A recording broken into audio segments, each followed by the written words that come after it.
This is why it's important to have a study Bible. 1 Corinthians chapter 11, head coverings.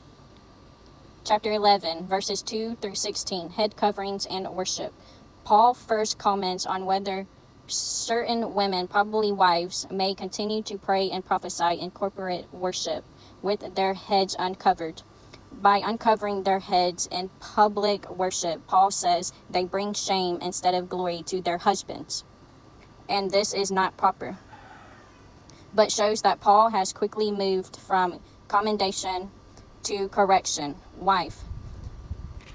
Since a woman's head covering in first century Roman society was a sign of marriage, Paul's practical concern in this passage is not with the relationship between women and men generally, but with the relationship between husband and wife.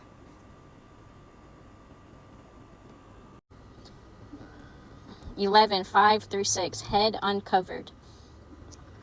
A married woman who uncovered her head in public would have brought shame to her husband. The action may have connoted sexual availability or may simply have been a sign of being unmarried. In cultures where women's head coverings are not a sign of being married, wives do not need to cover their heads in worship, but they could obey this command by wearing some other physical symbol of being married, such as a wedding ring. While a shaven head or short hair was considered shameful for a woman in first century Corinth, long hair was considered to be a woman's glory. Because in the Roman society, head covering was their sign of marriage. In our society, our sign of marriage is a ring. So there's a big difference.